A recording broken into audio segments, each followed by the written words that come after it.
নমস্কার। আমরা আপনাদের সামনে পরিবেশন করতে চলেছি বিশ্বকবি রবীন্দ্রনাথ ঠাকুরের দুই কালজয়ী কবিতা পূজারিণী ও অভিশাপ, অবলম্বনে কাব্য আলেখ্য আরাধনা। বুদ্ধং শরণং গচ্ছামি, ধর্মং শরণং গচ্ছামি, সংঘং শরণং গচ্ছামি।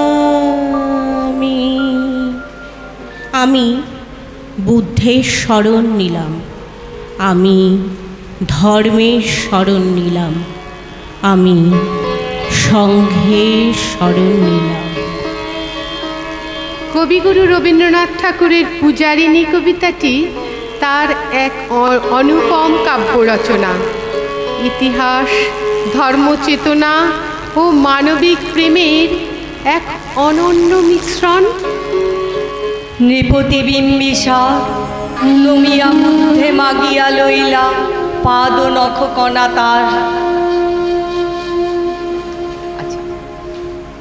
স্থাপিয়া নিভৃত প্রাসাদ কাননে, তাহারি উপরে রচিলা যতনে অতি অপরূপ শিলাময় স্তূপ, শিল্প শোভার সার।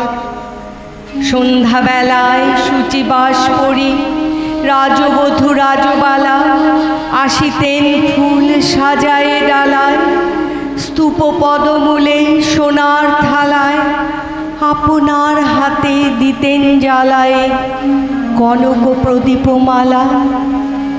অজাতশত্রু রাজা হলো যবে, পিতার আসনে আসি, পিতার ধর্ম শুনিতে স্রোতে, মুছিয়া ফেলিল রাজপুরী হতে, সপিল যজ্ঞ অনল আলাতে। বৌদ্ধ শাস্ত্র রাশি কহিলা ডাকিয়া অজাতশত্রু, রাজপুর নারী সবে, বেদ ব্রাহ্মণ ছাড়া আর কিছু নাই ভবে পূজা করিবার। এই কটি কথা যেন মনে সার, ভুলিলে বিপদ হবে।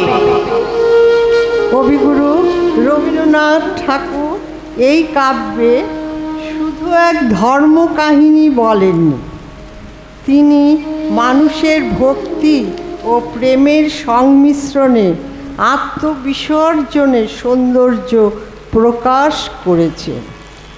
কবির মানসিক গঠন এখানে গভীরভাবে আধ্যাত্মিক। তার মন একদিকে ধর্মের প্রতিমাকে ভাঙে, অন্যদিকে মানব ধর্মের মূর্তিকে স্থাপন করে। এই কাব্যে যেমন আছে নীরব তপস্যার সৌন্দর্য, তেমনি আছে অন্তর্দহন ও আত্মমুখ্যের পথ। সেদিন শারদ দিবাবসান, শ্রীমতী নামে সে দাসী, পুণ্য শীতল সলিলে নাহিয়া, পুষ্প প্রদীপ থালায় বাহিয়া, রাজমহিষীর চরণে চাহিয়া নীরবে দাঁড়ালো আসে। শিহরি সভয়ে মহিষী কহিলা, এ কথা নাহি কি মনে, অজাত শত্রু করেছে রটনা, স্তূপে যে করিবে অর্ঘ রচনা। ফুলের উপরে মরিবে সে জনা, অথবা নির্বাসনে। সেথা হতে ফিরে গেল চলি ধীরে বধূ অমিতার ঘরে। সম্মুখে রাখিয়া স্বর্ণ মুকুর, বাঁধিতেছিল সে দীর্ঘ চিকুর, আঁকিতেছিল সে যত্নে সিঁদুর, সীমন্ত সীমা পড়ে। শ্রীমতী দেহেরি বাকি গেল রেখা, কাঁপি গেল তার হাত, কহিল অবোধ কি সাহস বলে এনেছিস পূজা, এখনই যা চলে, কে কোথা দেখিবে ঘটিবে তাহলে বিষম বিপদ পাত। অস্তরবীর রশ্মি আভায় খোলা জানালার ধারে, কুমারী শুক্লা বসিয়ে কাকিনী, পড়িতে নিরত কাব্য কাহিনী। চমকি উঠিল শুনি কিঙ্কিনী, চাহিয়া দেখিল দ্বারে। শ্রীমতীরে হেরি পুঁথি রাখি ভূমে। দ্রুত পদে গেল কাছে, কহে সাবধানে তার কানে কানে, রাজার আদেশ আজ কে না জানে। এমনি করে কি মরণের পানে ছুটিয়া চলিতে আছে। দ্বার হতে দ্বারে ফিরিল শ্রীমতী, লইয়া অর্ঘ্যথালি। হে পুরবাসিনী সবে ডাকি কয়, হয়েছে প্রভুর পূজার সময়। শুনি ঘরে ঘরে কেহ পায় ভয়, কেহ দেয় তারে গালি। দিবসের শেষ আলোক মিলালো নগর সৌধ পরে, পথ জনহীন আধারে বিলে, কলকোলাহল হয়ে এলো কি। আরতি ঘণ্টা ধ্বনিল প্রাচীর রাজ দেবালয় ঘরে। শারদনিশি স্বচ্ছ তিমিরে জলে অগণ্য তারা, সিংহ দুয়ারে বাজিল বিশাল, বন্দিরা ধরে সন্ধ্যার তান। মন্ত্রণা সভা হলো সমাধান, দাড়ি ফুকারিয়া বলে। এমন সময় হেরিলা চমকে প্রাসাদে প্রহরী যত, রাজার বিজন কানন মাঝারে, স্তূপ পদমূলে গহন আধারে, জ্বলিতেছে কেন যেন সারি সারি প্রদীপমালার মতো। মুক্ত কৃপানে পুররক্ষক তখনই ছুটিয়া আসি, শুধালো, কে তুই ওরে দুর্মতি, মরিবার তরে করি সারতি। মধুর কণ্ঠে শুনিল, শ্রীমতী আমি বুদ্ধের দাসী। সেদিন শুভ্র পাষাণ ফলকে পড়িল রক্তলেখা, সেদিন শারদ স্বচ্ছ নিশীথে প্রাসাদ কাননে নিবিল চকিতে। স্তূপ পদমূলে নীরবে নিভৃতে শেষ আরতির শিখা। অভিসার কবিতাটি কেবল একটি কাহিনী হিসাবে প্রকাশ করেননি, এটি এক গভীর মনস্তাপ ও আধ্যাত্মিক অনুভবের কবিতা।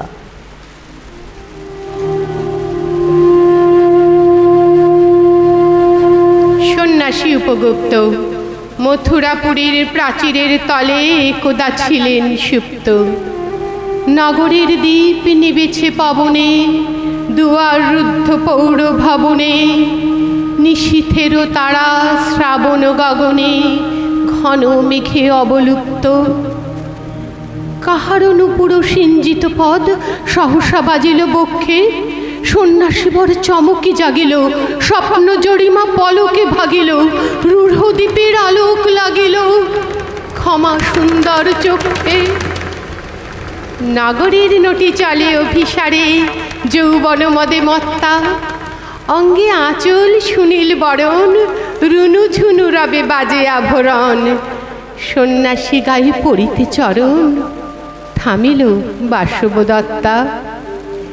প্রদীপ ধরিরা হেরিল তাহার নবীন গৌরকান্তি। সৌম্য সহাস তরুণ বয়ান, করুণ কিরণে বিকচ নয়ন। শুভ্র ললাটে ইন্দু সমান, ভাতিছে স্নিগ্ধ শান্তি। কহিল রমণী ললিত কণ্ঠে, নয়নে জড়িত লজ্জা। ক্ষমা করো মোরে কুমার কিশোর, দয়া করো মোরে, যদি গৃহে চলো মোর। এ ধরণী তল কঠিন কঠোর, এ নহে তোমার শয্যা। যে নারী একদিন ছিল সৌন্দর্যের প্রতীক, সমাজের চোখে সে ছিল নর্তকী। আজ সে রোগাক্রান্ত ও পরিত্যক্ত। কবি দেখিয়েছে রূপের ক্ষয় মানে সৌন্দর্যের অবসান নয়। তিনি দেখিয়েছেন সত্যিকারের ধর্ম হল প্রেম ও করুণা। এখানে রবীন্দ্রনাথের মানবতাবাদী মন সম্পূর্ণভাবে উন্মোচিত হয়েছে। সন্ন্যাসী কহে করুণ বচনে, ওই লাবণ্যপুঞ্জ। এখনো আমার সময় হয়নি, যেথায় চলেছ যাও তুমি ধনী, সময় যেদিন আসিবে আপনি যাইব তোমার কুঞ্জ। সহসা ঝঞ্ঝা তড়িৎ শিখায় মেলিল বিপুল আশ্ব, রমণী কাঁপিয়া উঠিল তরাসে, প্রলয় শঙ্খ বাজিল বাতাসে, আকাশে বজ্র ঘোর পরিহাসে, হাসিল অট্টহাস্য। বর্ষ তখনও হয় নাই শেষ, এসেছে চৈত্র সন্ধ্যা, বাতাস হয়েছে উতলা আকুল, পথ তরু শাখে ঝরেছে মুকুল, রাজার কাননে ফুটেছে বকুল, পারুল রজনীগন্ধা। অতি দূর হতে আসিছে পবনে বাঁশির মদির মন্দ্র, জনহীন পুরী পুরবাসী সবে গেছে মধুবনে ফুল উৎসবে, শূন্য নগরে নিরখী নীরবে হাসিছে পূর্ণচন্দ্র। নির্জন পথে জ্যোৎস্না আলোতে সন্ন্যাসী একা যাত্রী, মাথার উপরে তরু বিথিকার, কোকিল কুহরে উঠে বারবার, এত দিন পরে এসেছে কি তার আজি অভিসার রাত্রি। নগর ছাড়াই গেলেন দণ্ডী বাহির প্রাচীর প্রান্তে, দাঁড়ালেন আসি পরিখার পারে, আম্র বনেরও ছায়ারও আধারে, কেউই রমণী পড়ে এক ধারে তাহারও চরণ প্রান্তে।